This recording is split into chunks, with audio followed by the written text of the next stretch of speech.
Hallo zusammen und herzlich willkommen zurück zu einer neuen Episode vom Unsafe Release, eurem Schweizer F1 Podcast mit euren Hosts, dem Kassel und dem Schubs. Ja, in der heutigen Episode reden wir über die F1 Liveries für 2024. Wir schauen jedes Team noch ein bisschen an, was gefällt uns weniger und das Ganze natürlich bewerten. Und wir reden auch noch über Preseason-Tests, die in Bahrain waren. Wir haben schon eine kleine Liste rausbekommen und können schon relativ gut einschätzen, sage ich mal, welches Team wo jemand wird landen Anfang Saison. Geben aber natürlich auch noch unsere persönliche Prediction ab, wie wir es sehen, mit welchen Teams wie wo wer landet.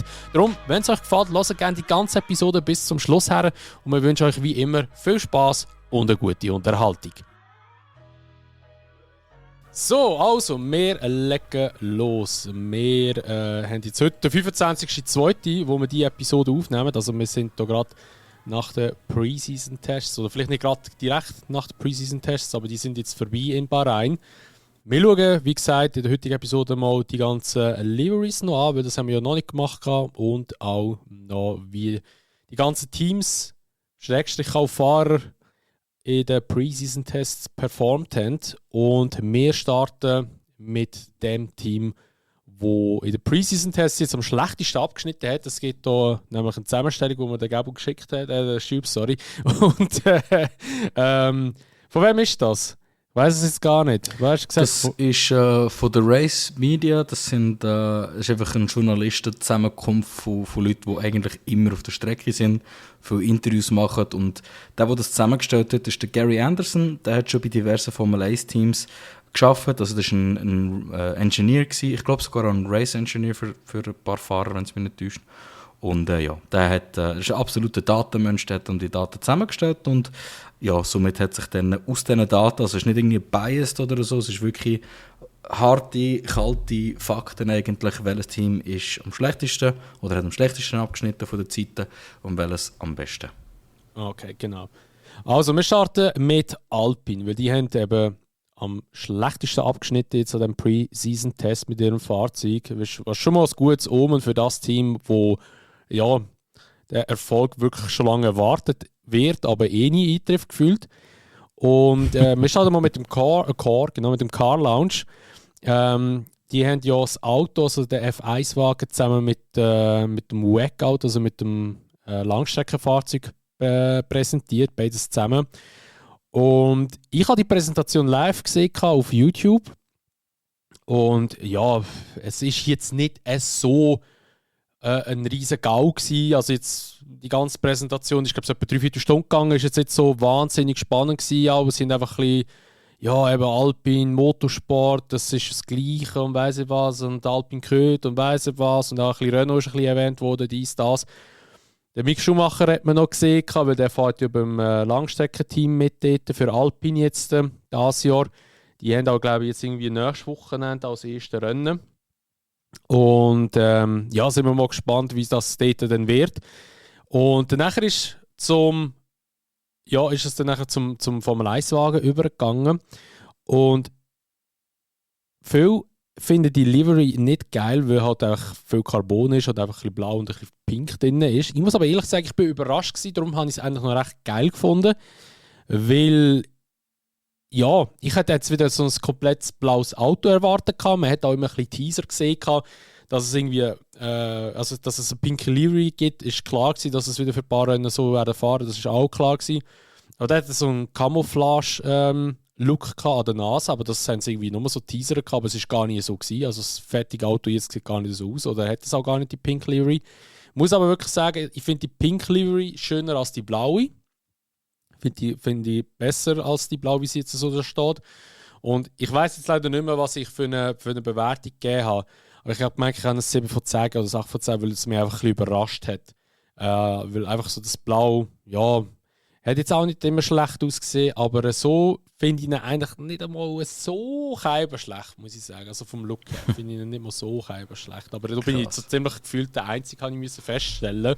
Also so, was ich für Kommentare bekommen habe und so auf Instagram oder auch bei mir auf TikTok, habe ich so feststellen, ja, wahrscheinlich bin ich so ein bisschen der Einzige, der das empfunden hat. Aber ja, komm, Schubs, erzähl mal, wie es du empfunden. Weil ich weiss, du bist anderer Meinung.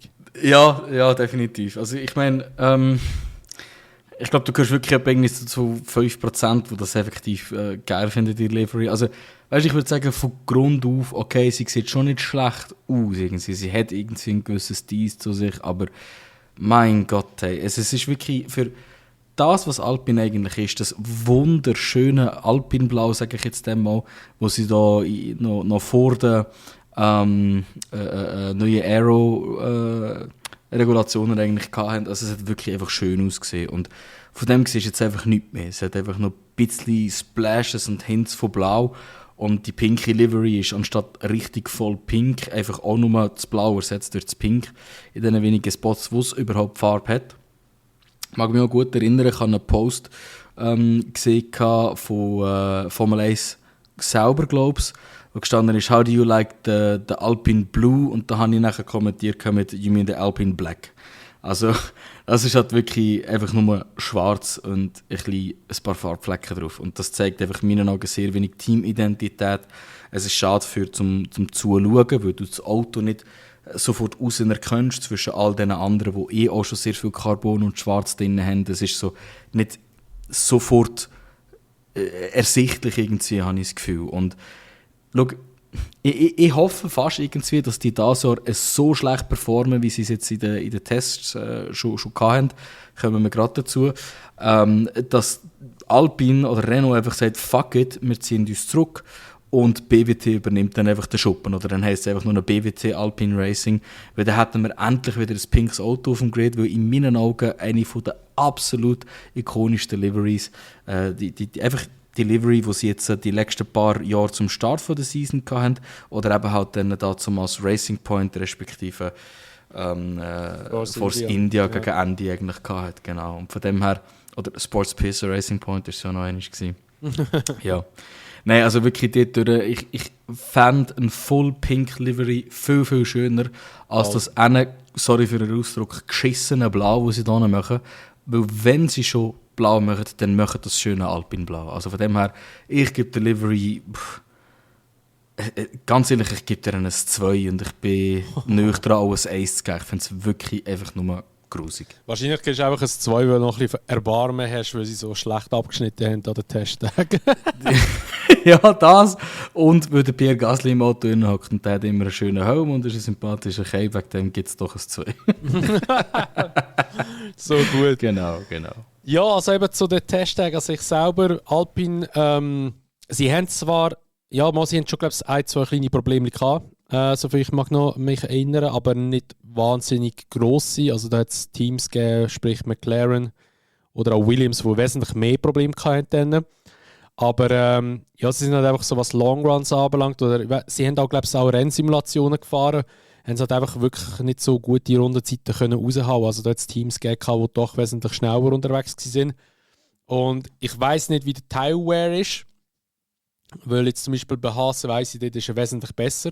Und ja, ich glaube, so Qualifying-Teams sind es nicht gross gefahren, weil das möchten sie ja alle ein bisschen zurückhalten. Also ich meine, wir können ja alle noch überrascht werden, oder? Es kann ja plötzlich sein, dass Alpine nur jetzt wirklich extrem langsam extra gefahren ist. Einfach geschaut hat, dass ihr Auto zuverlässig funktioniert. Wobei, da muss ich auch wieder sagen, ich gehe weniger davon aus, weil das Team wie nicht in dieser Position ist, um sich so etwas zu leisten. Darum glaube ich, das, was sie dort gezeigt haben, ist vielleicht nicht ganz maximal. Es wird schon etwas noch drin stecken im Auto, aber ich glaube es nicht so viel, dass es irgendwie so extrem viel wird sein. Weil Renault, sprich Alpine, hat ja schon immer noch ein bisschen den Kampf wegen ihrem Motor halt, dass sie halt ja die 30 PS Differenz etwa haben gegenüber dem Ferrari-Motor oder Mercedes-Motor oder auch eben der Honda-Motor. Und der Motor ist ja eingefroren bis 26. Also dafür ist ab 26 wieder ein anderer Motor haben mit mehr Leistung, beziehungsweise halt eben das neue Motorenreglement reinkommt. Und dort ist ja Alpine momentan ja mega am umlatschen, sage ich jetzt mal, gegenüber der FIA, dass sie es eben halt als Wettbewerbsbenachteiligung angesehen, dass sie halt eben nicht können weiterentwickeln, weil sie halt einfach die Differenz haben. Aber da muss man halt einfach auch sagen, ja, da haben die halt einfach etwas falsch gemacht, schlussendlich. Die sind selber geschaut, dass sie dort nicht weiterentwickelt haben. Und ja, es ist bitter, sage ich jetzt halt für die Fahrer. Ich muss ehrlich sagen, imagine, der Pierre Gasly wäre jetzt noch bei beim Isaac Cash Racing Bull F1 Team. Ach, das... Stell dir vor, er wäre jetzt so dort. Ich glaube, er hätte die richtig geile Klappe jetzt. Ja. Und also mir tut der Gasly ein bisschen leid, weil ich glaube, für seine Karriere ist das der falsche Weg, zu Alpine zu gehen. Aber eben, wie gesagt, wir wissen ja nicht, wir sehen es dann spätestens nach dem ersten Qualifying, wo, by the way, am Freitagabend ist, weil das Rennen ist am Samstagnachmittag. Merkt euch das, ganz wichtig. Wegen Ramadan haben sie das Rennen auf den Samstag verschoben. Sprich Bahrain und auch Saudi-Arabien. Aber ich bin mir jetzt nicht sicher, ob es Ramadan ist, aber ich habe gemeint, es ist Ramadan. Ich bin mir aber auch nicht so sicher, aber es ist ich glaube schon irgendetwas Religiöses, wo ja, den Hintergrund das hat. ja. Das 100%, weil es ist halt über 2 verschiedene Länder hinüber weg. Ja, aber ich kenne mich ehrlich gesagt jetzt wenig aus. Schau, Alpine selber, also ich glaube, in diesem Test hat es einfach gezeigt, was die letzten paar Jahre schon immer falsch gelaufen ist. Und das ist einfach Leadership von oben runter, wo einfach schlichtweg nicht funktioniert. Erwartungen, die nicht erfüllt werden können, weil die Erwartungen stellen, eigentlich selber nicht daran glauben. Und ich sage es immer wieder, ich glaube, der Bruno Fama ist einfach nicht die richtige Entscheidung gewesen. Ja, das ist so. Ja, schlichtweg. Also auch, wer schon ein bisschen Drive to Survive geschaut hat, ich will nicht spoilern, aber man sieht ein bisschen, wie er auch mit gewissen Situationen umgeht und ja, man merkt einfach, dass dort, also er ist kein starker Leader, das ist, also jetzt selber, er ist einer, der im Schatten agiert, oder? Und das ist, ja, sickert so ein bisschen bis in die tiefsten Ebenen runter und ich habe hier eine geile Zusammenstellung gesehen, was denn alles bei der Alpine fehlt und was alles so ein bisschen vorgekrochen ist, wo Probleme sind, die Alpine hat jetzt während dem Test. Und jetzt hebt euch fest, das sind 4 individuelle Punkte, die eigentlich einfach alles beschreiben. Erstens, das Auto ist zu schwer, wegen dem logischerweise auch Delivery. Nachher ist es mit dem mechanischen Grip und mit dem aerodynamischen Grip schlecht dran. Also es hat auf keinerlei Art hat's guten Grip. Vielleicht zum Unterschied erklären, mechanischer Grip ist effektiv, wie gut sind die Reifen auf der Strecke, wie gut ist die Suspension verteilt, dass die Reifen auf dem Boden kleben können. Produziert das Auto nur schon mit dem Gewicht, in dem sind genug Downforce und mit der Gewichtsverteilung. Und aerodynamisch ist logischerweise, wie gut wird das Auto am Boden gedrückt. Ist es auf der schnellen eigentlich, hat es auf der schnellen viel Grip. Also mechanisch hat es generell genug Grip und aerodynamisch hat es in den schnellen Kurven viel Grip. Also beiden Orten sind Scheiße dabei. Nachher, sie sind langsam in Single-Lap-Pace und sie sind langsam in der Race-Pace, also mit den Long Runs. Sie haben in keinen Tests haben sie gute Performance gehabt und ihre Ziele erreicht. Und da kommt noch dazu, wirklich High-Ranking Engineers, also wirklich, was ist High-Ranking? Wie kann ich das? Bin ich gerade lost. Ja, hochrangige Ingenieure verlassen das Team oder sind munkelt, dass sie zu anderen Teams abdriften. Und ja, also 4 extrem grosse Punkte und es sieht wirklich, wirklich gar nicht gut aus für Alpine. Es ist so ein bisschen, für mich, auch wenn ich das Team an und für sich nicht gerne habe, es ist ein Werksteam. Und ich kann mir nicht vorstellen, ich will mir nicht vorstellen, dass sie effektiv auf dem letzten Platz sind. Aber ich habe das Gefühl, sie sind auf dem letzten Platz. Ich habe das Gefühl, die werden in Bahrain kommen, P19, P20 belegen. Und ich glaube, das wird einfach so bleiben für den Rest der Saison. Und wenn das so ist, dann bin ich dann wirklich gespannt, ob das, was ich am Anfang gesagt habe, dass Alpine respektive Renault sich vielleicht ein bisschen zurückziehen aus dem Ganzen, nicht doch sogar würde zutreffen. Also ich bin wirklich verschrocken ab dem, als ich den Test gesehen habe, Alpine, und ich habe das Gefühl, es sieht gar nicht gut aus für das Team. Ja, also ja, wir werden das nächste Woche sehen, oder beziehungsweise schon am Samstag werden wir es sehen, dann am Rennen. Dass sie wirklich ganz hinterfahren, wüsste ich jetzt nicht. Also beziehungsweise würde ich jetzt eher weniger sagen. Ich denke, sie werden schon im Mittelfeld sein, aber eher so im hinteren Teil. Also ich würde jetzt eher so sagen, so 14, 15 um dort vielleicht. Weißt du, so glaube ich, dass es wirklich den Wechsel gibt, dass sie wirklich zuhinterst sind? Ganz einfach wegen dem nächsten Team. Weil Haas hat, wegen Haas, genau, die haben beide Fahrer, die schlichtweg einfach nur gutes Feedback gegeben haben und gesagt haben, das Auto fühlt sich gut an. Und es hat auch gut ausgesehen auf der Strecke. All die Kommentare, die ich gehört habe von denen, die an der Strecke gestanden sind und zugeschaut haben, hat es wirklich einfach nur geheißen, er sieht solid aus, er hat wenig Lackabs, er fährt gute Kurven und ja, also er sieht halt wirklich einfach gut aus auf der Strecke. Und ich habe wirklich das Gefühl, wenn Haas gut hörst und sie haben die meisten Runden gefahren oder so, wer die meisten Runden hat, ist eigentlich immer, ja, hat ein gutes, sicheres Auto. Da kommt noch dazu, nicht nur haben sie die meisten Runden gefahren, der Ayao Komatsu, oder wie er heisst, hat sich wirklich auf das fokussiert, was nicht funktioniert hat, und zwar Long Runs. Sie haben ja immer nur gute Qualifyings gehabt und sind nachher zurückgekehrt. Und dort ist jetzt ganz klar geworden, der Komatsu hat eigentlich fast nur Long Runs gemacht und sie haben eigentlich nur an dem gearbeitet, wo sie immer schwach waren. Und das ist die richtige Entscheidung und das zeigt, Haas macht Fortschritte. Sie bewegen sich in die Richtung, wo sie sollten, oder versuchen zumindest daran zu arbeiten, wo sie schlecht sind. Und das hat es bei Alpine nicht den Eindruck gemacht. Ja, das ist so. Also, nur in Zahlen, Haas hat 441 Runden gemacht. Das ist die 7-fache Renndistanz vom Bahrain Grand Prix, wenn ich mich nicht täusche. Also das ist schon recht viel. Sie haben am Freitag 169 Runden gemacht, also wirklich mit Abstand am meisten. Und Alpine zum Vergleich hat 334 Runden gemacht, also etwa 110 Runden weniger. Ja, also ich sehe Haas auch besser, aber immer noch die mit der Laterne, also Schlusslicht. Weil ich glaube schon, dass sie die Longruns jetzt ein bisschen mehr im Griff haben, weil eben das ist ja letztes Jahr wirklich so das die grosse Schwachstelle gewesen hat, dass sie einfach Rennpace-technisch nicht haben können mithalten. Also ein Hülkenberg hat sich irgendwie ins Q3 reinprügeln oder so Q2 und wirklich tief, oder ja, mal tief platzieren in dem Sinne, dass er etwa bei 11, 12 gestartet ist. Aber dann ist es einfach nur noch gegen Kinder gegangen während dem Rennen. Und nicht gegen Führer, weil halt einfach der Tire Wear teilweise einfach so abartig hoch war bei dem Haas, dass dann neue Reifen drauf hatten, nach 2-3 Runden ist ein Medium schon eingebrochen langsam. Also das war schon extrem viel gewesen. Und so wie es tönt hat, ist es jetzt wirklich besser. Das Auto hat eigentlich auch wirklich okay ausgesehen. Ich glaube, so, sie haben keine grossen Probleme gehabt. Ich schaue es gerade mal schnell kurz nachher. Nein, also da, so was die Zuverlässigkeit anbelangt, sind sie eigentlich wirklich top dabei gewesen. Wir werden es auch hier wieder sehen. Ich finde einfach halt bei Haas, wenn schon der Teamchef sagt, ja, ich glaube, wir werden einen schlechten Saisonstart haben, weil wir nicht so werden dabei sein. Kaufe ich ihm das komplett ab, wenn er so etwas rauslässt. Also ich gehe nicht davon aus, dass Haas da voll mitfahren im Mittelfeld, sondern eher aus sich gegen Kinder orientieren wird oder am Anfang gegen Kinder nachfahren wird.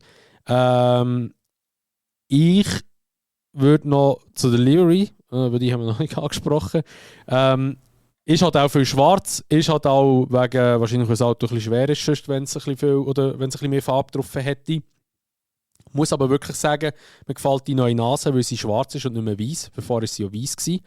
Und ich finde das Auto eigentlich schon noch recht schick.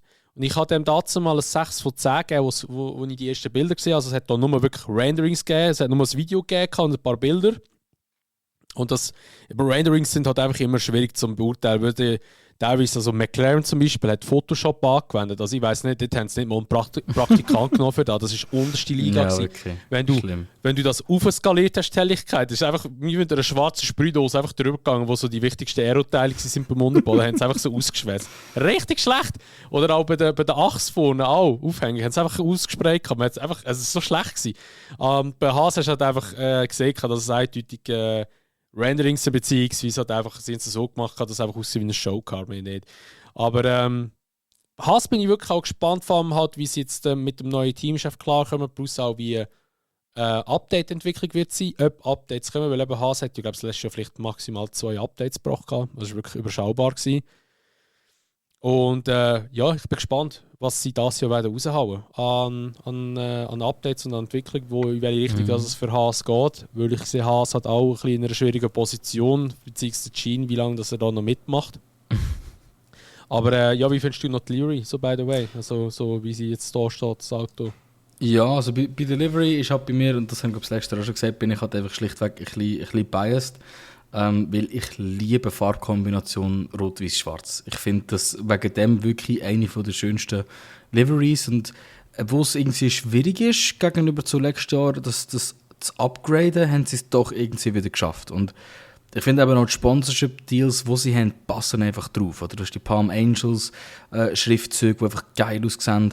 Der Haas-Schriftzug auf dem knalligen Rot sieht immer gut aus und auch das MoneyGram-Logo passt einfach überall mit rein. Ja, also von dem her, ich muss dort wirklich sagen, ich finde es wirklich eine sehr schöne Livery.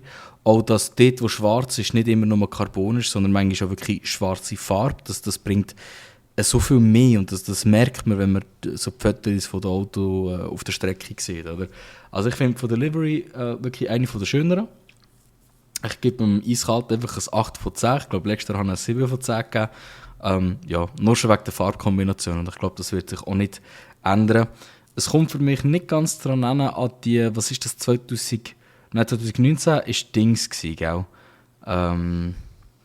Rich Energy. Das war auch sehr schön gewesen, aber ich liebe die Livery, wo sie so einen Glossmatt Sharkfin hatten.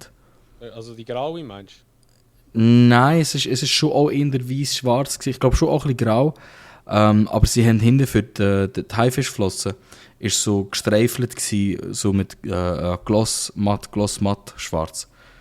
Ich weiß nicht, welches Jahr das war, aber das ist eine der schönsten Haas-Liveries ever.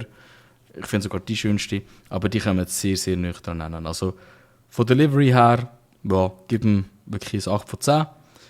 Und ja, rein technisch gesehen, das Auto, ich finde keine Ahnung, es hat stabil ausgesehen auf der Strecke und was mir jetzt eben noch aufgefallen ist, es sind mittlerweile fast alle auf, ich bin mir nicht sicher, ob es Push oder Pullrod, welches das effektiv ist, aber es sind alle auf die gleiche Radaufhängung eigentlich gegangen, bis auf 2-3 Teams. Ich glaube, Aston Martin nicht und Ferrari, glaube ich, ja.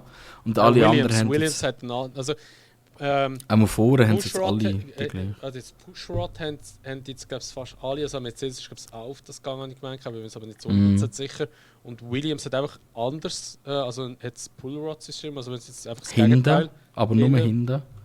Obwohl, dass sie ja die gleichen Teile beziehen wie, oder die gleichen Teile beziehen wie Mercedes auch hat. Ja, genau, korrigieren, das ist Williams. Und Williams und Ferrari haben das gleiche System, habe ich gemeint. Aber ich bin mir nicht Aston. Sicher. Aber nein, stimmt, das ist Williams, nicht Aston. Oder? Und das ist auch etwas, was ich nicht verstehe. So, für Aston und für Mercedes haben sie eigentlich schon, also Mercedes hat für Mercedes und Aston schon bereits für hinten, fürs Heck, die neue Radaufhängung gemacht, so wie es Red Bull schon seit macht. Und ja, trotzdem haben sie sich nicht angepasst eigentlich. Und ja, sogar Haas ist jetzt eigentlich mit dem Trend mitgegangen. Ich glaube, es ist Pullrod vorne, Pushrod hinten. Ich glaube, das ist das, was eigentlich alle Teams machen, aber ich bin mir nie sicher. Ja, es ist ein bisschen speziell dort, dass es Williams noch nicht gemacht hat. Aber vielleicht, wenn wir auch zu dem Auto gehen, ich finde, der Williams sieht stabil aus. Es ist nicht so, dass er irgendwie super extravagant ist und irgendwelche komische spezielle Lösungen hat, aber ich glaube, sie sind einfach auf die sicherst mögliche Variante gegangen. Und kann ich das Auto sieht einfach, und das hat extra da schon, ist es schon so gewesen, es hat einfach stabil ausgesehen. Einfach wie es ist. Es hat so von vorne bis hinten macht es irgendwie Sinn, wie das Auto aufgebaut ist. Und ich finde auch von der Livery her, ja, ist es ein Upgrade, ist es ein Downgrade? Ich finde es immer noch nicht so schön. Ich verbinde das Dunkelblau jetzt einfach schlichtweg nicht mit Williams. Aber wieder der Duracell überall Bügel eigentlich, wo wirklich gut aussieht. Das finde ich sehr schön implementiert. Keine Ahnung, also ich finde es rund so wie es ist, einfach ein schönes Auto, die Sponsoren sind gut platziert und geben dort von der Delivery her so ein 6 von 10, stabil, so ein bisschen in der Mitte. Ich finde es ein kleines Upgrade zu letztes Jahr, aber eben, ich wünschte, sie würden wieder zu dem weiß-blauen gehen, so wie sie jetzt halt mit den Overalls haben. Wenn wir nämlich würden Overalls Bewertung machen, dann würde ich ganz klar so ein 9,5 von 10 geben. Ich finde das so schön, die weißen Overalls, die sie jetzt haben. Und ja, also dort durch, keine Ahnung. Ich weiß auch nicht. Ich finde, wir können mehr machen mit Delivery. Wie siehst du das? Also, ich finde mal einerseits, also, ja, wenn wir jetzt bei Delivery sind, ich finde es ehrlich gesagt schön. Ich finde, das ist das Navy Blue, was sie drauf haben jetzt. Ich finde es wirklich geil. Mir gefällt das mega. Und ich habe 7 von 10 gegeben und ich bleibe auch immer noch bei dieser Bewertung. Also ich finde das Auto an sich wirklich schön. Und man muss auch wirklich auch sagen, es ist jetzt das erste Auto, wo ja der James Wells jetzt da auch mitentwickelt hat und auch mit eingeflossen ist. Und das Auto ist auch wirklich komplett neu aufgebaut. Also an der Präsentation, die ich auch geschaut habe, hat Alex gesagt, also in der Simulation hat sich das Auto wirklich gut angefühlt, aber anders. Er hat gesagt, er muss jetzt seinen Fahrstil wieder komplett ändern, weil halt das Auto wieder anders ist. Weil er hat gesagt, das alte Auto sei so schwer gewesen zum Fahren, dass er seinen Fahrstil geändert hat. Und jetzt ist es eigentlich wieder so wie so ein herkömmliches Auto, das ein normales Auto, kann man sagen. Und jetzt muss er sich wieder auf das einspielen. Sie haben jetzt vom Test her am meisten Probleme gehabt. Soviel ich weiss, also die haben einerseits einmal Benzinpumpe Ausfall gehabt, Antriebswelle ist einmal nicht mehr gut gewesen. Nachher Brake-by-Wire war mal das Problem noch gewesen. Also sie hatten schon ein bisschen Probleme gehabt am Auto. Und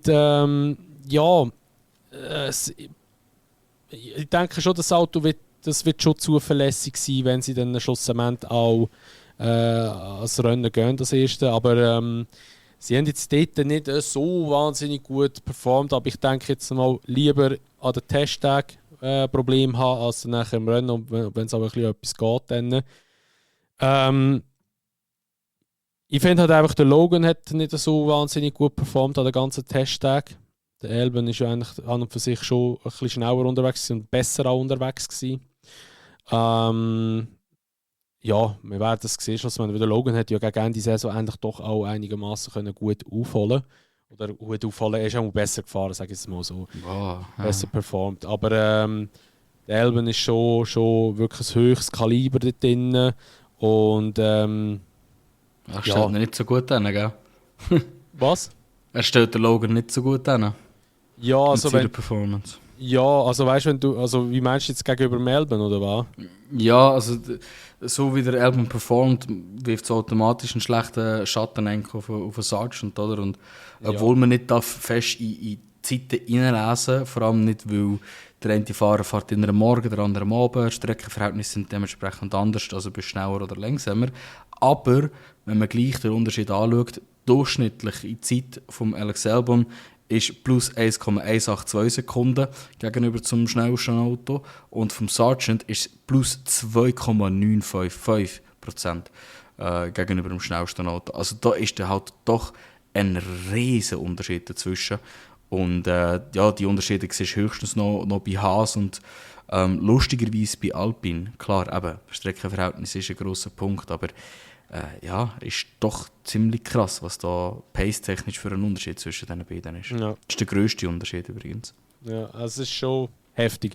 Darum bin ich mal gespannt, wie es bei Williams da wird aussehen. Ich denke, es wird wahrscheinlich wieder so sein wie letztes Jahr, dass halt der eine performt und der andere wahrscheinlich eher weniger. Mal schauen. Aber sonst eben zum Auto an sich, ich finde es eigentlich optisch wirklich schön. Ich finde die Nase schön mit dem, wo blau ist. Und dann haben sie dort so weiß-rot haben sie noch drinnen, dort so einen feinen Streifen. Finde ich noch recht cool. Und sie werden sich Sinn so mit der britischen Urkunft vom Team, gell? Voll, schon cool. Und ich freue mich, sie werden sicher auch wieder mit einer Gulf-Livery kommen, noch einmal und so. Oder vielleicht auch noch wieder eine andere paar spezielle Liveries. Also ich meine, die schönste Livery letztes Jahr haben sie einfach die gehabt, mit, wo sie da ihr Jubiläum hatten in Silverstone, mit der Fahne hinten drauf auf der Flosse. Das hat so geil ausgesehen. So simpel wie es war, es hat gepasst, es war sehr schön gewesen. Genau. Ist so. Ja, dann kommen wir aber schon zum nächsten Team, würde ich sagen. Ja, ich kann noch ganz kurz anhängen, wenn ich darf, aber gerade weil wir zum nächsten Team gehen. Was wir nämlich bis jetzt noch nicht gesagt haben, sind so die prozentualen Unterschiede. Und erst beim nächsten Team fällt es jetzt sich ein bisschen verengen, einfach für die gerne Zahlen haben. Also Alpine plus 1,824% langsamer als das schnellste.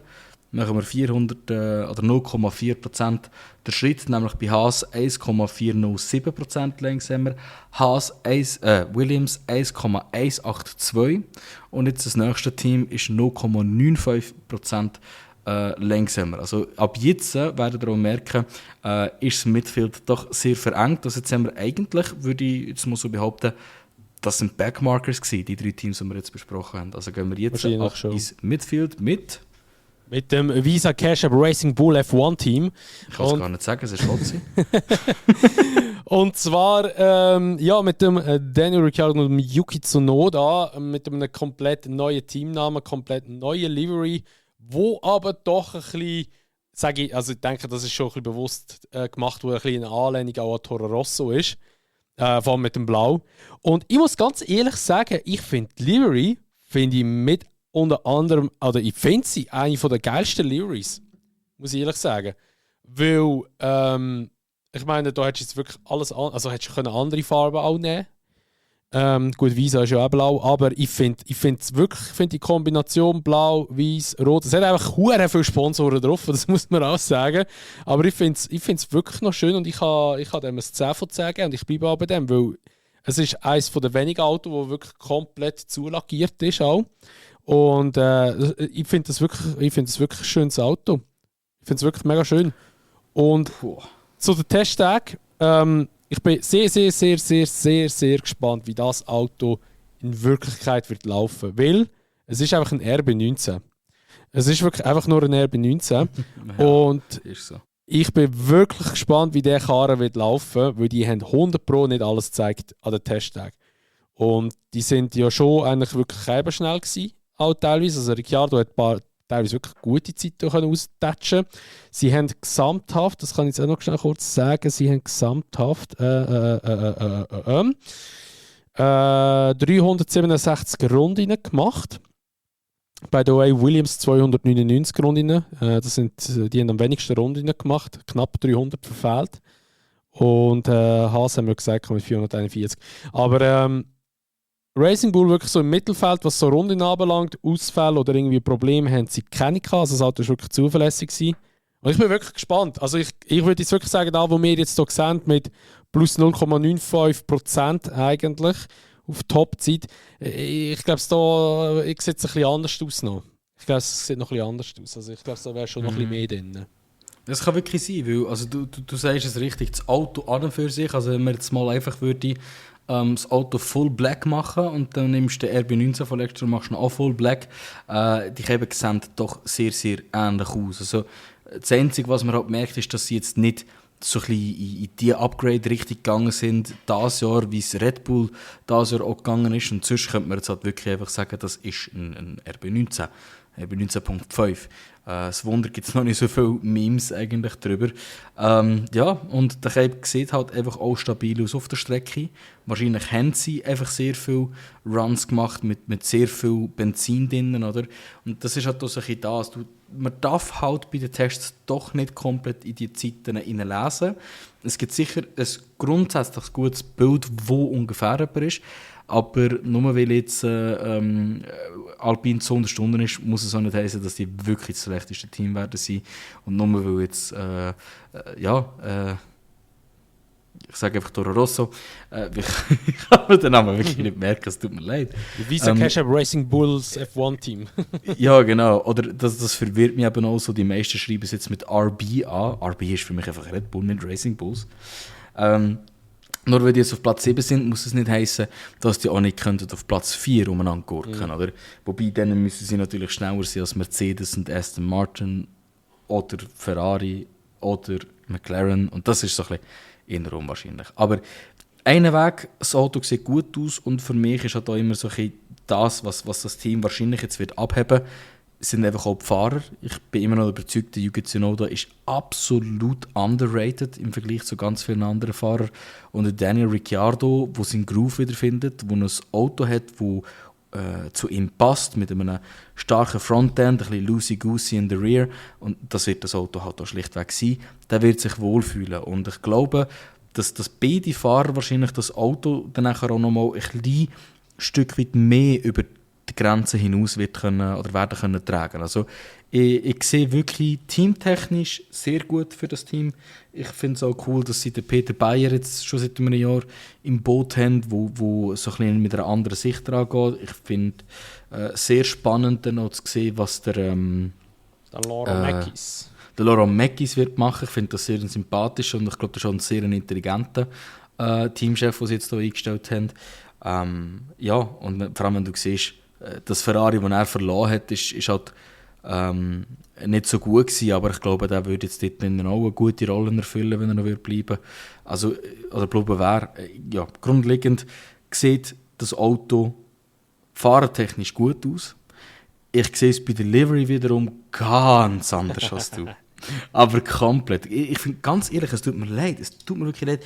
Ich finde das Auto hässlich.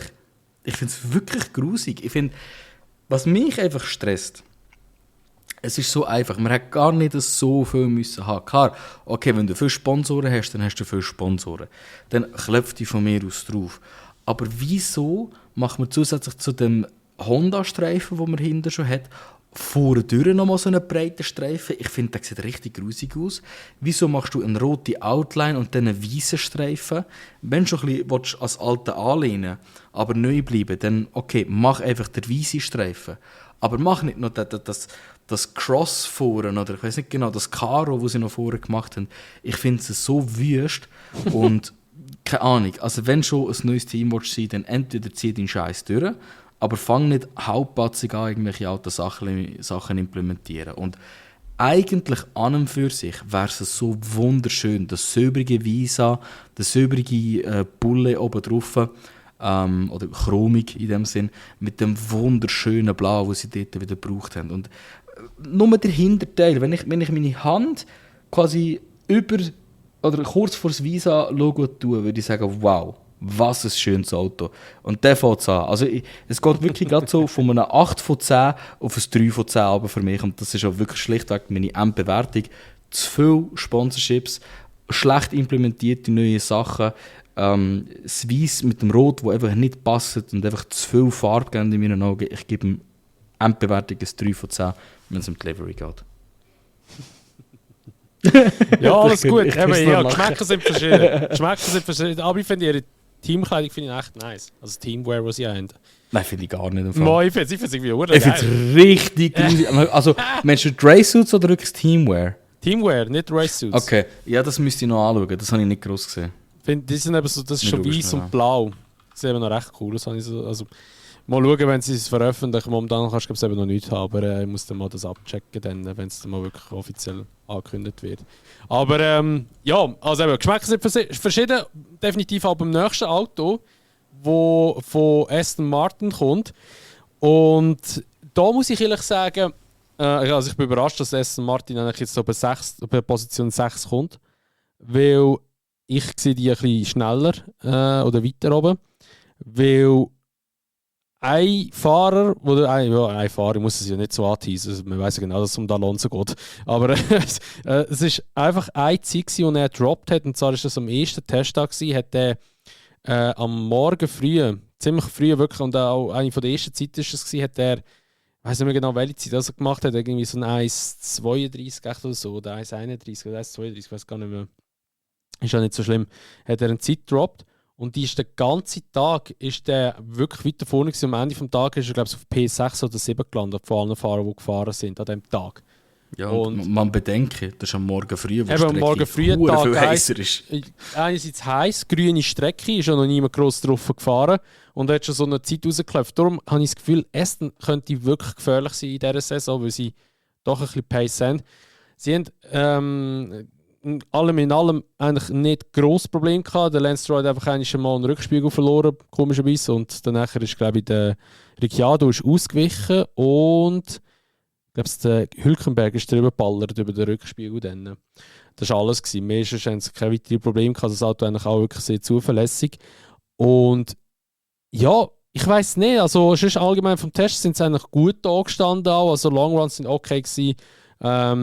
Quali-Sim, ich glaube, sie sind auch nicht gross Quali-Sim gefahren irgendwie, oder sie sind zwar, glaube ich, einmal auch eine Rennsimulation gefahren, mit wirklich so Boxenstopp-mäßig noch alles, was sie gemacht haben. Das hat eigentlich auch okay ausgesehen, aber eben, allein schon, dass der Alonso am ersten Tag, am Morgen früh so eine Zeit rausgeklopft hat, wo er eigentlich dann zu oben immer noch auf P6 war oder 7 mit dieser Zeit, spricht schon viel, entweder für den Fahrer, oder fürs Auto oder halt einfach nur die Kombination. Aber Aston, denke ich, muss man das ja wirklich, wirklich aufpassen. Ich glaube, sie haben schon recht geblufft während der Testtag. Zur Delivery an sich, ja, ist das gleiche wie letztes Jahr. Ich glaube, der Farbton ist ein bisschen grüner oder dunkelgrüner, so muss ich sagen. Der alte ist ein bisschen heller gewesen, ich meine, oder ist es umgekehrt, ich weiß nicht mehr. Aber es ist auch wirklich genau das Gleiche und ich kann einfach ein 6 von 10 geben. Ich finde es immer noch schön, definitiv, aber es ist jetzt halt, ja, jetzt nicht irgendwie so überwältigend gewesen, muss ich ehrlich sagen. Ja, also bin ich halt wirklich einfach d'accord. Es ist generell, ich finde es schön, wie sie so ein bisschen das British Racing Green zurückgebracht haben und so ein bisschen etabliert haben als ihre Farbe, oder? Es hat einen relativ starken Wechsel eigentlich gehabt, von dem Pinken weg zu dem, was jetzt ist. Aber ich finde, es passt einfach. Es ist, Aston Martin muss einfach grün sein. Ich finde es immer noch schade, dass es nicht ein bisschen mehr von dem knallgrünen Aston Martin Racing Green, sagen sie dem, glaube ich, noch implementieren. Aber an und für sich ist es wirklich einfach sein eigenes Team, es ist seine eigene Sache und es passt einfach. Also das Farbe heisst British Racing Green, wenn wir nicht täuschen. Ja, also das dunkelgrün. Aber nachher, ich glaube, das nennen sie Aston Martin Racing Green. Ich bin mir nicht so sicher. Oder, nein, ich glaube, sie haben einen ganz anderen Namen dafür. Ist auch egal. Ist auch wirklich egal.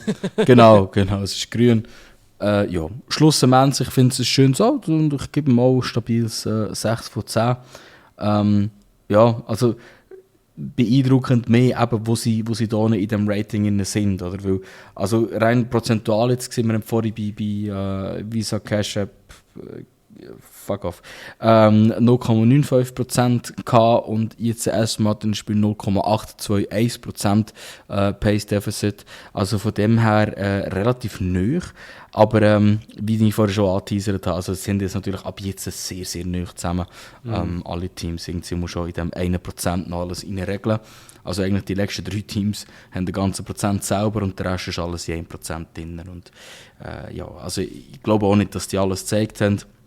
Das Auto selber sieht ein bisschen bulkiger aus, es sieht ein bisschen aus, als ob sie nochmal ein bisschen Innovation reingebracht haben. Und für mich ist einfach auch klar, das Team wird sehr wahrscheinlich riesig sein. Es wird wahrscheinlich sehr weit von vorne können mitfahren und es wird Wins holen in Zukunft. Es wird wahrscheinlich sogar Championships holen in Zukunft, weil die haben wirklich eine unglaublich grosse und schöne, gut gemachte Factory jetzt mittlerweile. Und keine Ahnung. Also aber der Windkanal läuft noch nicht, gell? Der haben noch nicht. Der läuft noch nicht. Aber der Rest ist fast alles schon in Betrieb genommen worden. Ich bin gespannt. Ich kann mir auch vorstellen, dass sie vielleicht irgendwann mal eine kleine Doku oder so oder eine kleine Videoserie bringen, wo sie mal ein bisschen alles zeigen, was es dort so gibt. Aber ja, ich meine, das ist die neueste Formel 1 Produktionsfirma, die es gibt. Klar, Red Bull ist auch sehr viel am Bauen.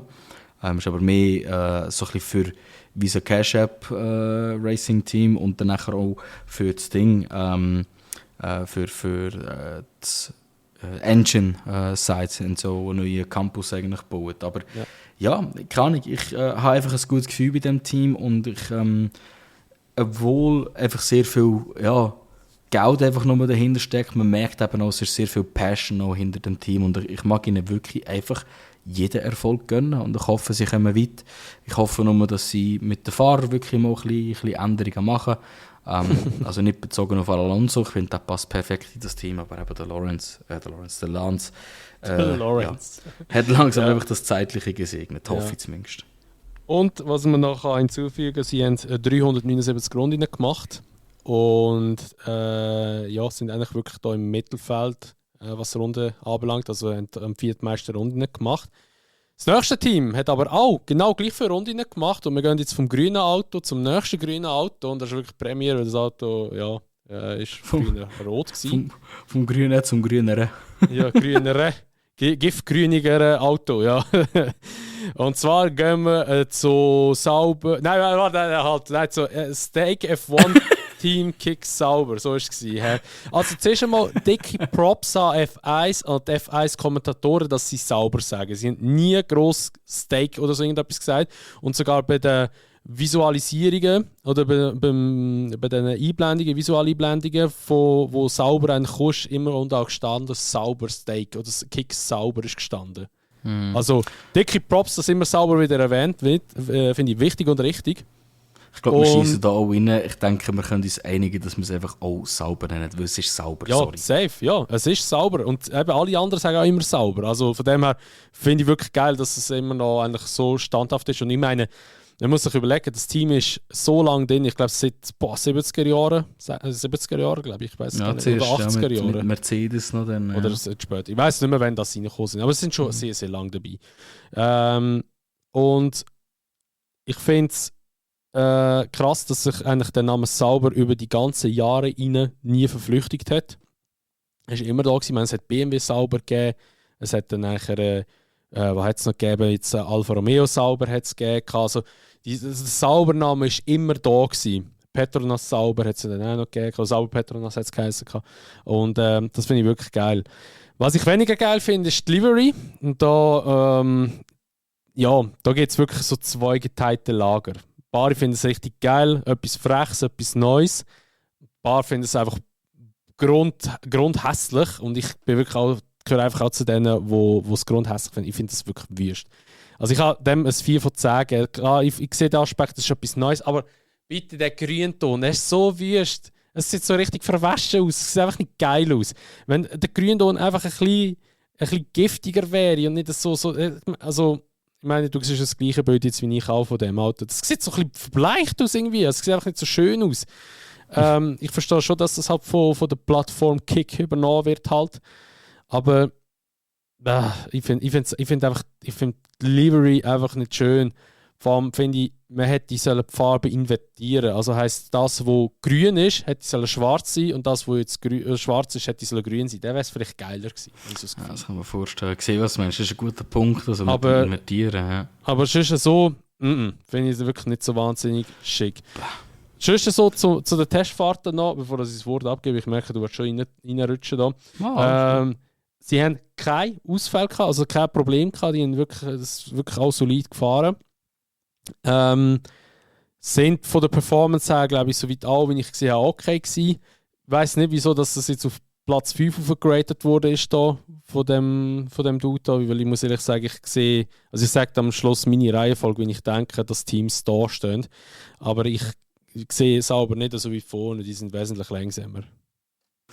Ja, auf jeden Fall. Also, aber das Rating schließt sich effektiv nur aus den Daten zusammen. Er hat quasi geschaut, wann sind sie mit welchen Reifen gefahren, also jetzt am Morgen mit denen, dann ist das und das Pace Difference und einfach quasi pro Testsession eigentlich dann die Durchschnittszeiten auf den Reifen genommen und zusammengewürfelt. Also es ist wirklich kalte, harte Fakten. Sie sind auf P5, weil sie plus 0,807% langsamer sind als das schnellste Team. Aber ja, das zeigt natürlich wirklich nicht 100%, welches Team sieht auch effektiv gut aus. Also ich sehe es jetzt auch nicht auf P5. Ich denke, auf was man bei den Tests immer am meisten kann gehen, ist, wie sehen die Autos auf der Strecke aus. Und ich finde, man hat beim Sauber halt doch immer wieder ein bisschen Kicks gesehen, wie das Auto ausbricht. Und man hat immer wieder ein bisschen Lockups gesehen und immer wieder so ein bisschen, keine Ahnung, so ein bisschen ein unsicheres Auto im Vergleich zu Aston Martin, wo einfach nur solid ausgesehen hat. Also ausgesehen, selbst auf Schiene würde fahren, hat man auch immer schon bei Mercedes damals gesagt, wo sie in den dominanten Jahren waren. Und ja, also ich finde jetzt auch das Auto an und für sich so vom Fahren her sieht definitiv nicht Platz 5 würdig aus, oder? Vom Aussehen her, ich finde den Aspekt geil, dass es so ein bisschen aussieht wie so ein Spielzeugauto. Es ist so ein bisschen, wenn du ein Hot Wheels selber würdest designen, wo es Formel 1 Auto sein würdest du es wahrscheinlich etwa so machen. Auch der Livery Creator, der seit dem F120 oder 21 geht, wenn du dort selber ein Livery machst, sehen die etwa so aus, oder? Also, von dem her passt es eigentlich schon. Ich muss sagen, von den Renders her, dort habe ich es noch ein bisschen schöner gefunden. Ich finde es lustig, dass du sagst, dass es so ein bisschen verwaschen aussieht, das Grün, und dass du es noch knalliger willst. Ich finde eben, es ist zu knallig. Also vor allem, als ich so die Live-Bilder gesehen habe auf der Strecke, auch Kommentatoren habe ich gehört sagen, finden es sehr grell. Es ist fast so zu grell, es ist so blendend grell. Was ich mir vorstellen kann, es ist sicher, ich sage, in den Nachtrennen wird es wahrscheinlich hure geil aussehen.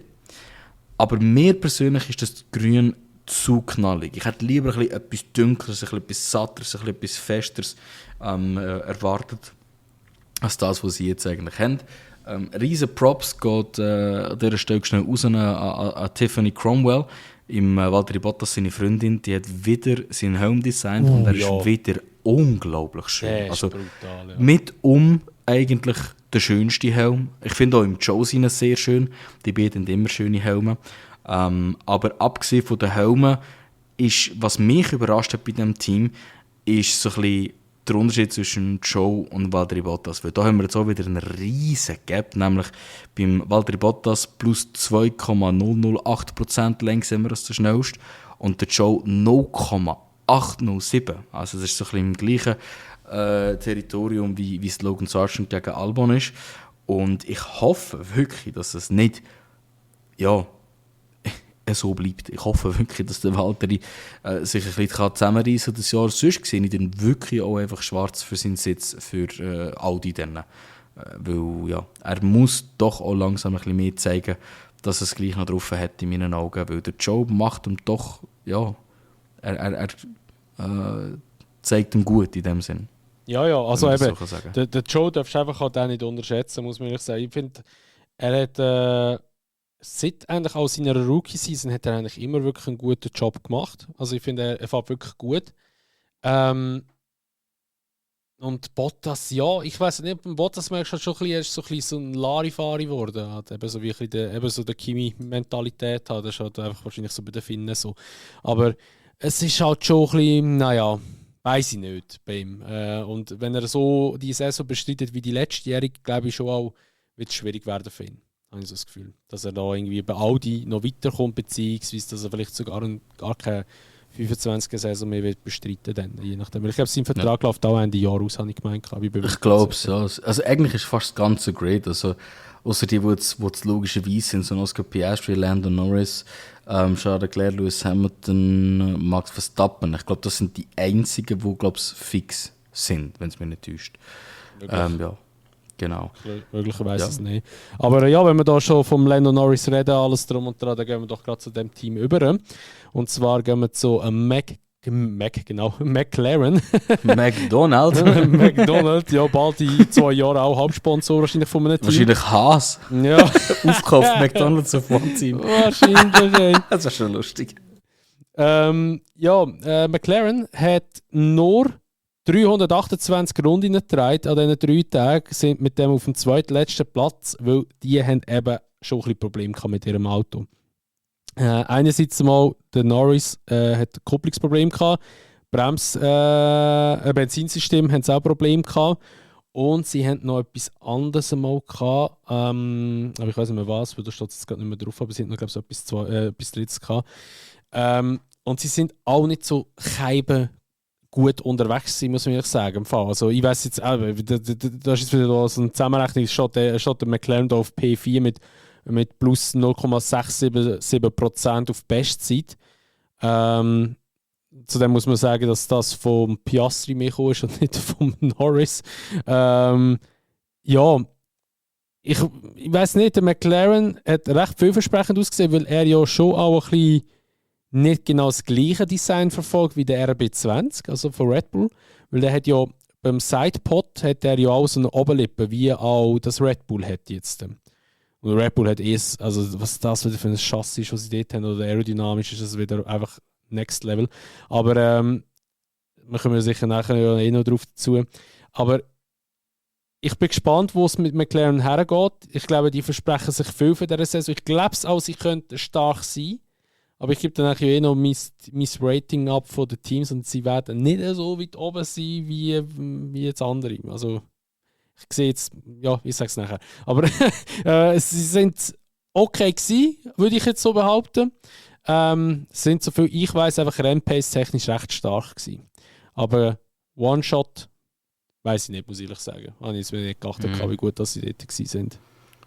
Ja, McLaren ist für mich auch so ein Team, wo generell so ein bisschen, für mich jetzt auch mit dem Test einfach unter dem Radar durch ist. Also klar, man hat von den Problemen etwas mitbekommen, aber sie sind jetzt nicht sonderlich rausgestochen in irgendeiner Form.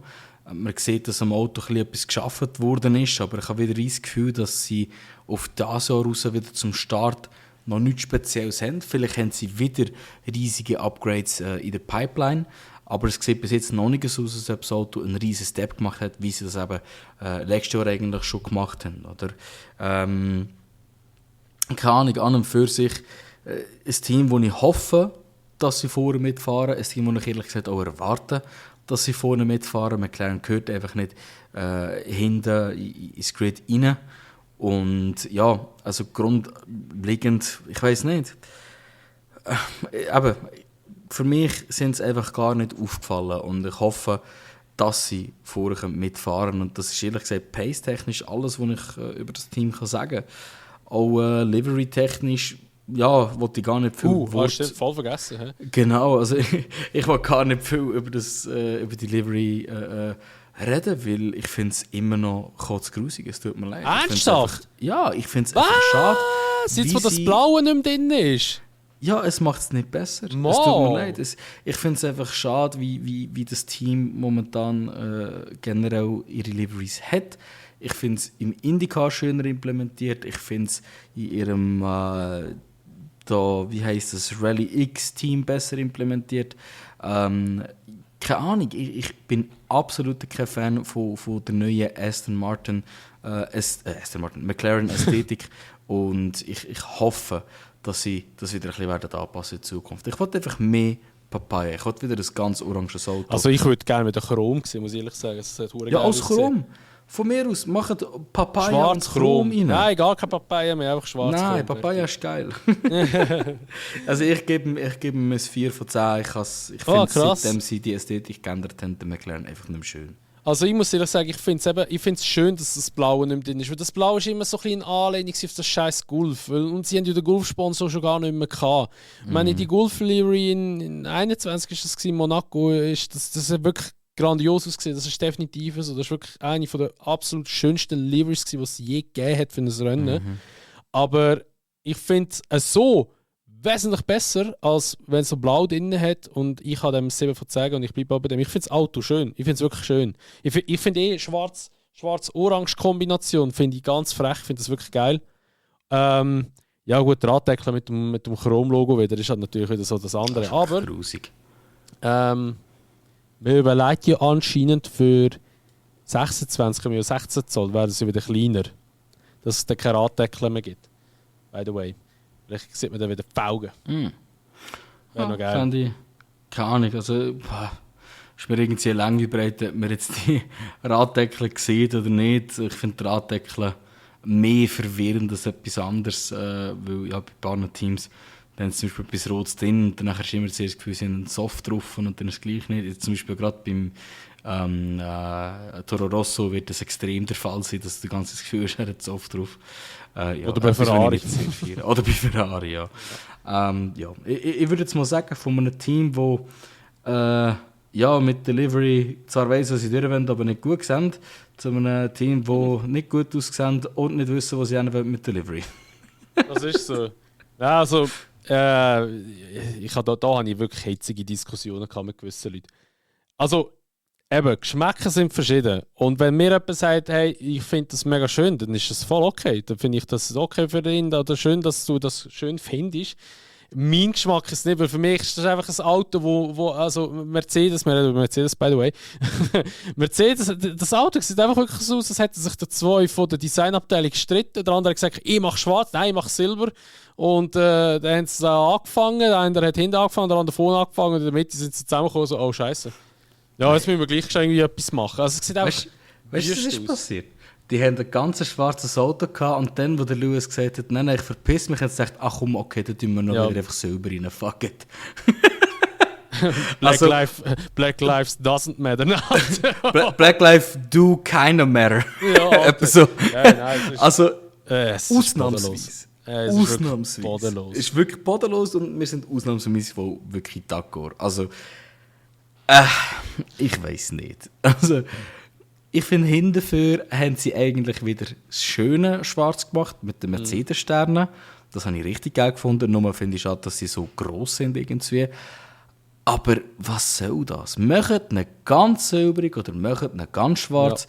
Bis jetzt war die neue Mercedes R schwarz gewesen, dann behaltet es auch so. Und wenn ihr dann von mir aus wieder am Gewinnen sind, macht ihn wieder weiss, ist mir scheißegal. Silbrig ist mir scheißegal. Oder arbeitet mal ein bisschen mehr mit dem Petronas Türkis oder was das ist. Wäre ja auch geil, wenn es mal einfach so ein ganz Petronas-türkises Auto gäbe. Oder mindestens mal so ein Special Livery. Aber macht nicht so halbpatzig irgendwie so etwas. Also ich finde es auch gar nicht schön. Du hast zwar, glaube ich, noch kein definitives Rating gesagt, aber ich gebe ihm ehrlich gesagt auch einfach ein 4. Weil für mich ist es einfach so eine angeklumpete Livery. Einfach etwas gemacht so. Also ich habe dem, ich muss immer da kurz bei meinem Instagram schauen, wie dort habe ich gepostet. Ich gebe dem, und ich habe ihm ein 2 von 10 gegeben. Ich schaue jetzt gerade noch mal kurz nach, wo habe ich es da? Das ist der McLaren da. Nein, es ist 3 von 10 ihm gegeben. Ich bin doch nicht so böse gewesen. 3 von 10. Es sieht halt wirklich einfach aus wie der McLaren von 2005 echt, oder so, 5 oder 6, wo oben so silber war und unten war es schwarz. Es sieht wirklich genau gleich aus eigentlich. Also es fehlt wirklich nicht viel. Nein, also das Auto, Delivery, ja, nein, einfach nicht. Zum Auto an sich, also das, was so die Fahrer gesagt haben, ist aber durchgehend ein bisschen positiver gewesen als letztes Jahr. Sie haben jetzt halt wirklich auch einen Konzeptwechsel gemacht, sind jetzt halt auch auf die Red Bull-Schiene gegangen. Und sie haben ja einen speziellen Frontwing gemacht, wo ja eigentlich die 4. Platte oben nicht an die Nase herkommt, sondern wirklich eigentlich nur so ein kleines wie ein Würstchen ist. Also wirklich, sieht wirklich mega klein wie fein aus, wo einfach die Luft ein bisschen verwebelt dort. Ist noch echt speziell gemacht, ist aber konform anscheinend. Also der FIA hat das schon abgesegnet gehabt. Und ja, also es ist schwer zu sagen, ob sie ein bisschen etwas gezeigt haben, was das Auto kann, oder ob sie einfach auch wirklich nur so ein bisschen cruised sind, sage ich jetzt mal. Sie haben ja, warte mal, habe ich es schon gesagt, ich weiß gar nicht. Sie haben 361 Runden gemacht, sind mit dem auf P7 von allen Teams, also nicht gerade optimal, haben aber in dem Sinn keine Ausfälle gehabt. Sie haben aber meines Wissens keine Rennsimulationen gemacht, soviel ich weiß. Also sie sind wirklich nur Kurzstrecken gefahren. Wahrscheinlich hauptsächlich zum schauen, wie der sich verhält, wenn man ein bisschen tiefer fahren würde. Und einfach ein bisschen Longruns. Aber sie sind nicht irgendwie eine Rennsimulation gefahren, wo sie wirklich eigentlich ein Rennen simuliert haben. Also heisst 57 Runden gefahren und dann nachher mit Boxenstopp aus. Das haben sie, soviel ich weiß, nicht gemacht. Und ja, ich bin wirklich gespannt auf den Mercedes, ob er etwas wird reissen oder nicht. Eben Russell und Hamilton haben gesagt, das Auto fühlt sich wesentlich besser an. Sie sind ja jetzt auch ein bisschen mehr oder haben ein bisschen mehr auf Hamilton gelassen vom Auto her, beziehungsweise vom der hat sich ja, ich weiß nicht, ob du das schon gesehen hast, bei Netflix hat sich ja auch aufgeregt oder beschwert gehabt, dass... Noch nicht gesehen, nein. Hast du noch nicht gesehen? Gut, sage ich nicht weiter. Ja, eben, schaut Netflix, dann wisst ihr, was ich meine. Aber ja, mal schauen, wie sich das Auto wird noch entwickeln, ob sie überhaupt konkurrentfähig werden sein. Ich denke, sie werden schon ein bisschen mehr bei der Musik sein, aber es reicht sicher nicht, um eine Championship zu gewinnen, denke ich. Nein, also kann ich 100% unterschreiben. Ich finde es zwar cool und frech, was sie gemacht haben, und, also mit dem Frontwing, und ich glaube, das zeigt, dass sie haben immer wieder coole Innovationen. Ich kann mir auch vorstellen, dass das, was sie gemacht haben mit dem Frontwing, etwas ist, wo Red Bull auch wird übernehmen, außer es wird nächstes Jahr gebannt, weil Red Bull hat ja schon oben für die Käberohr, die hinten runtergehen, übernommen, das sieht verdammt frech aus, by the way. Aber ich glaube, Mercedes bringt momentan gute Innovationen, aber kann sie vielleicht einfach nicht so wirklich richtig einsetzen. Und keine Ahnung, es ist gut, hat man mal wieder endlich ein bisschen etwas gehört von Mercedes. Es ist so ein bisschen, ja, man hat lange nicht viel Gutes gehört, aber jetzt hat man mal wieder so etwas, sie haben etwas gefunden, sie haben etwas gemacht, oder? Und es ist nicht einfach so ein, sie versuchen schon wieder mit dem Zero Sidepod. Und ja. Ich glaube, der wäre der Hamilton gar nicht cool. Ja, ich glaube, der wäre direkt zu Ferrari. Ja. So nicht. Oder einfach ein Jahr ausgesetzt. Ja, nehmt Antonelli rein, der darf zwar noch nicht, aber scheißegal. Er hat im Fall genug Superpunkte. Ja, ich habe gemeint, nicht. Superpunkte, Alter. Zuckerpunkte. Nein, es kann fast nicht sein. Der ist nicht einmal Formel 3 gefahren. Aber anscheinend hat er es, er dürfte. Da kannst du mir doch nicht sagen, dass einer, der Formel 4 gefahren ist, schon genug Superpunkte hat. Wie heißt das? Heißt Lizenzpunkt? Wie heißt die Scheiße? Heißt nicht Superpunkt? Superlicense, ja. Ja, schon heißt Superpunkt. Ne? Das müssen wir fact-checken, das glaube ich dir jetzt ehrlich Ich habe gemeint, der Will hat es gesagt am Fall während dem Kommentieren. Okay. Weil sie haben es eben davon gehabt, wer im 25 könnte ins Cockpit reinkommen. Und er habe ich gemeint, hat er auch eben gesagt, er könnte rein theoretisch hätte genug Punkte. Mein Verständnis ist, wenn er genug gut abschneidet, genug viele Labs macht und vielleicht noch 1-2 Tests macht, wird er genug Super License Points haben. Aber es ist eigentlich schon ziemlich im Sack, dass er genug Super License Points wird haben, weil er hat mehr als genug Championships gewonnen in der letzten Zeit. Aber er hat halt wirklich die Formel 3 übersprungen, das heisst, er hat bis jetzt einfach die Formel 4 gefahren und den Formel 2 Test. Also er hat wirklich noch sehr, sehr wenig Erfahrung und ich bin mir auch nicht sicher, ob sie wirklich für das 25 schon einen Antonelli würden ins Auto stecken. Da gibt es genug andere Kandidaten, die in meinen Augen besser wären. Aber also Driver Talks ist by the way, hat er 123 Punkte, der Kimi Antonelli. Wie viel brauchst du? Ich habe gemeint 130. Habe ich in Erinnerung. Ich schaue gerade. Ja, sicher. Schießt es dann nachher rein? Weil, ich glaube, Driver Talks kommen wir vielleicht noch einiges dazu. Wobei es geht schon sehr gleich los mit dem Bahrain Grand Prix. Aber schon zum Auto selber noch. Ich bin froh, sind sie weg vom Zero Sidepod Design. Ich bin froh, haben sie angefangen, das zu machen, was auch alle anderen Teams machen. Was mir jetzt aber gerade extrem auffällt, ist, Mercedes hat tatsächlich nicht die gleiche Frontradaufhängung, wie es die meisten anderen Teams haben. Die haben noch die andere. Das ist speziell. Ja, sie haben... Ich glaube, das ist jetzt eben Pushrod. Ich glaube, Pullrod sind die alles gerade ist. Pushrod ist die eine Strebe quer ist. Ich bin mir aber nie sicher. Anyway. Die Frage ist natürlich, was macht das aerodynamisch auch mit dem Auto? Weil ich glaube, das ist so ein bisschen der Grund, wieso dass die meisten Teams auf die andere Variante gehen. Ja, ich finde, das Auto sieht stabil aus. Aber ich kann mir nicht vorstellen, dass sie mit dem ersten Jahr, wo sie jetzt das erfolgreichere Konzept ausprobieren, auch effektiv werden super viel schneller sein. Trotzdem, von den prozentualen Defiziten her, ja, ist eigentlich eine verdammt gute Gap. Weil McLaren jetzt im Vergleich ist 0,677%. Langsamer als die schnellsten. Und Mercedes sind das erste Team, das unter 0,5 ist. Es ist nämlich 0,497% Defizit, das sie haben zum schnellsten Team. Also können wir uns vielleicht ja auch überraschen. Oder sie haben einfach nur wirklich, wie du gesagt hast, nicht nur wenig Runden, sondern auch Low-Fuel-Runs gemacht, also mit wenig Benzin. Und sind wegen dem vielleicht auch ein bisschen schneller gewesen. Ja, das by the way, du brauchst 40 Punkte. Da kann er aber nicht 123 gehen. Und da steht, last but not least, drivers need to have at least 40 points on their path to F1. Und er hat 123? Er hat anscheinend 123, ja. Okay, spannend. Ja, back zu Mercedes. Ich verstehe nicht ganz, wieso dass sie auf Long Run Pace geschissen haben. Weil das ist in meinen Augen auch etwas, wo sie letztes Jahr relativ schwach waren. Sie sind okay bis gut gewesen.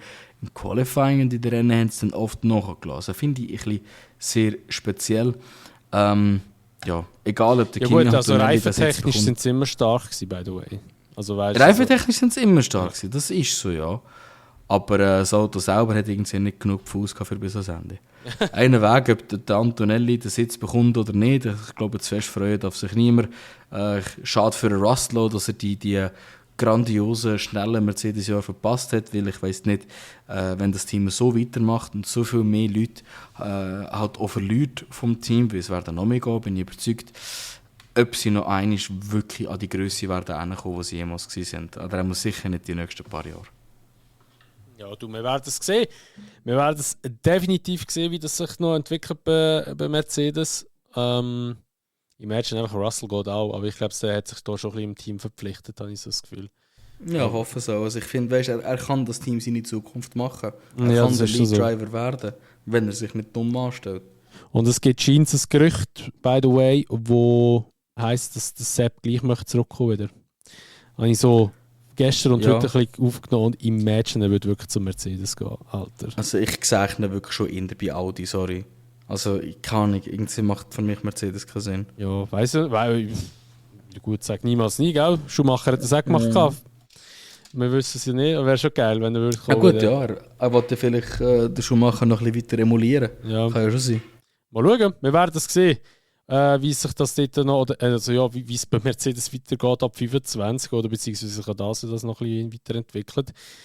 Ein Team, das sich auch weiterentwickelt hat oder beziehungsweise das Auto weiterentwickelt hat und eigentlich alle damit überrascht hat, ist Red Bull. Gerade mal zur Delivery, 2 von 10, müssen wir nicht groß darüber diskutieren, ist halt jedes Jahr das Gleiche. Muss man aber auch sagen, kann man halt nicht groß ändern, weil sponsortechnisch alles drum und dran. Es ist halt das Wiedererkennungsmerkmal vom Team selber.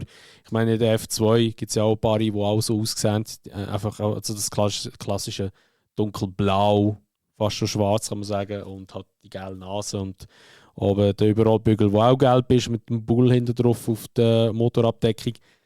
Ja, Red Bull hat einfach halt wirklich aerotechnisch einfach etwas herzaubert, wo man einfach nicht damit gerechnet hat. Also einerseits mal die riesen Oberlippen auf den Sidepods, wo eigentlich kaum Lufteinlass haben, sind ein kleiner vertikaler Lufteinlass oben und noch so ein horizontal und vertikal auf der Seite. Und dann haben sie einfach am Halo entlang, also wenn du am Halo entlang hintergehst, haben sie einfach auch nochmal 2 Lufteinlässe. Und auf diese Idee muss man Kopf damit auch zuerst mal kommen, dass man dort nochmal einen Lufteinlass macht. Und das ist halt einfach der Adrian Newey, der da einfach wieder etwas hergezaubert hat. Und das Auto sieht wirklich gut aus auf der Strecke. Also sehr, sehr vielversprechend. Der Verstappen selber hat auch gesagt, es deckt eigentlich das ab, was er erwartet hat. Und wenn das schon mal Max sagt, ist das schon mal sehr, sehr gefährlich, glaube ich. Und ich bin sehr gespannt, wie das Auto wird laufen. Und wenn sie da wieder richtig werden reissen mit dem Auto, ja, muss man einfach halt wieder Respekt zollen dem Team, weil sie machen halt einfach ihren Job richtig, muss man einfach sagen. Ja. Und da gibt es einfach wirklich nichts dran zu rütteln, schlussendlich. Also, wenn ich das in ganz wenigen Worten beschreiben müsste, wie das Auto aussieht, würde ich einfach sagen, es macht mir Angst. Es macht mir Angst für eine weitere Saison, absolute pure Dominanz. Es macht mir Angst für weitere Saisons, pure Dominanz. Weil es sieht wirklich so aus, als ob sie nochmal einen riesigen Schritt gemacht hätten. Klar, es kann sein, dass sie völlig in Cheesy gelangt hätten, aber das Auto sieht halt wirklich einfach aus wie im Adrian Newey seine Unterschrift, und das meine ich fast quite literally, also nicht einfach nur philosophisch, sondern wirklich, es sieht halt einfach auch aus wie eine Unterschrift. Es ist so squiggly und squirrely und einfach irgendetwas und so viel Scheiß, wo man einfach nicht erwartet hat, dass es vor allem mit der Regulation so aufgeht. Eben die Sidepod Einlässe, die oben für noch einmal sind. Vor allem frage ich mich, was die machen. Ist es so ein bisschen F-Duct-Style, etwas, wo mehr Downforce gibt und hinterher wieder rauskommt und Triple Diffuser oder so etwas ist, schlussendlich. Ist es etwas, wo etwas kühlt, könnte auch sein. Hinterher ist eigentlich alles genug breit, um nochmal irgendwie Radiators reinzufetzen.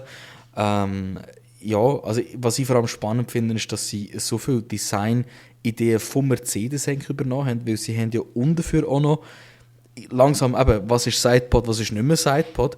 Sie haben eigentlich direkt an der Hüfte vom Fahrer hast auch noch mal 2 vertikale kleine Einlässe zum oben für Haifischgesicht ähnlichen Einlass, den du auch schon hast, wo auch sehr extreme Cutback hat. Also du hast so wie sagt man den Leuten, die so den Kiefer der Unterkiefer hinten haben im Vergleich? Boah, keine Ahnung, Alter. Es gibt irgendeinen Begriff, ich weiß nicht mehr auswendig, aber anyway, es ist so viel Innovation aus so kleiner Fläche, so viele spezielle Lufteinlässe, wo man nicht ganz weiss, was man macht, und anscheinend, obwohl sie letztes Jahr so dominant waren mit dem, ist der Unterboden nochmal komplett etwas Neues.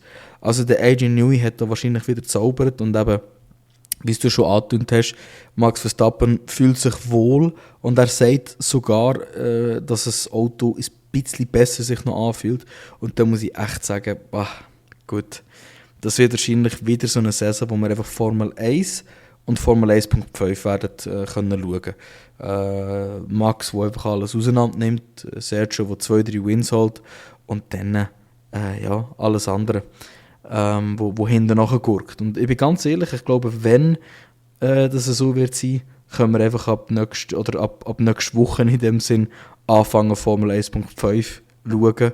Und ich glaube, ich mache das auch so. Ich glaube, ich tue Red Bull einfach ausblenden für mich. einfach sein. Ich habe es fast vergessen, noch geschwind Livery an und für sich. Du bist einfach ein Hater. Und was? Hat nichts mit Haters zu tun. Es ist einfach so. Es ist jetzt ja das Gleiche. Es ist jedes Jahr das Gleiche, aber du gibst ihm gleich ein 2, weil ich gebe nicht ein 2, weil es jedes Jahr das Gleiche ist. Ich gebe ihm gleich ein 6, weil die Livery an und für sich, finde ich, wirklich schön ist. Ja gut, er kriegt von dir halt einfach den Fanboy-Boost. Das ist halt der Unterschied. Aber siehst du, das habe ich gewusst, dass der Kommentar kommt. Wegen dem habe ich dich vorher angefickt, da sind wir jetzt gut. Sehr gut. Also, aber dann kommen wir jetzt zum einem der hässlichsten Autos, zum eines der wahnsinnig schönsten Autos am Grid. Ich sagen. Ich habe gemeint, du sagst, der Ferrari ist der hässlichste. Nein, im Gegenteil. Das ist der schönste. Sorry, Punkt. Der schönste. Ja, wirklich. Also für mich ist es 12 von 10, wirklich absolut. Ja, wirklich wahnsinnig schön. 16 von 10. Ja, weil. Nein, weißt du, klar, man macht es jetzt vielleicht auch wieder so, ja, ist wieder rot. Ja, logisch, Ferrari ist halt rot. Aber ich finde es geil, dass sie das weiß-gelbe noch drin haben, neu.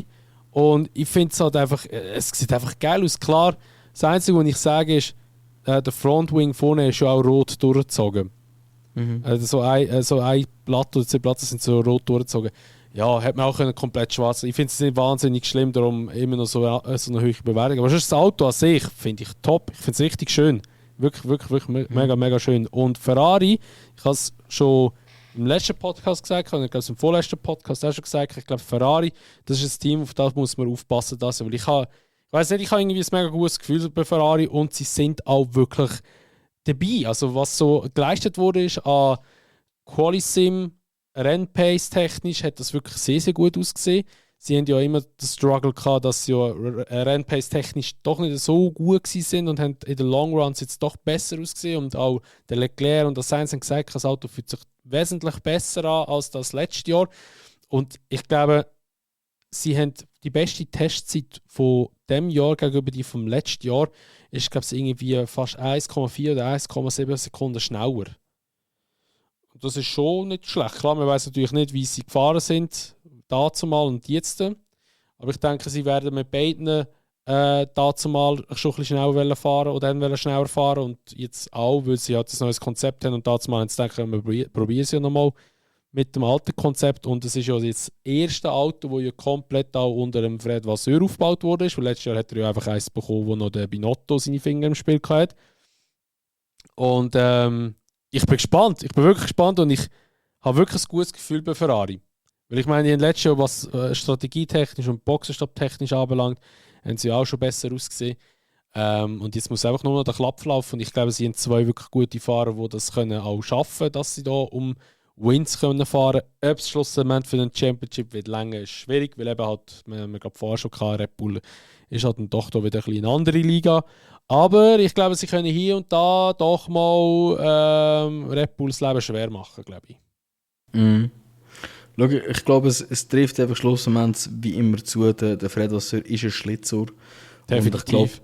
Ich glaube, der hat jetzt da wirklich einfach unglaublich gute Arbeit geleistet. Also man merkt generell, das Team hat einen besseren Vibe um sich, man hat ein besseres Gefühl dabei und das widerspiegelt sich jetzt einfach in dem neuen Auto, wo es sieht anders aus, es sieht heiß aus, es sieht aus, als ob es etwas kann, es sieht aus, als ob es all die richtigen Punkte eigentlich hätte, die es sollte.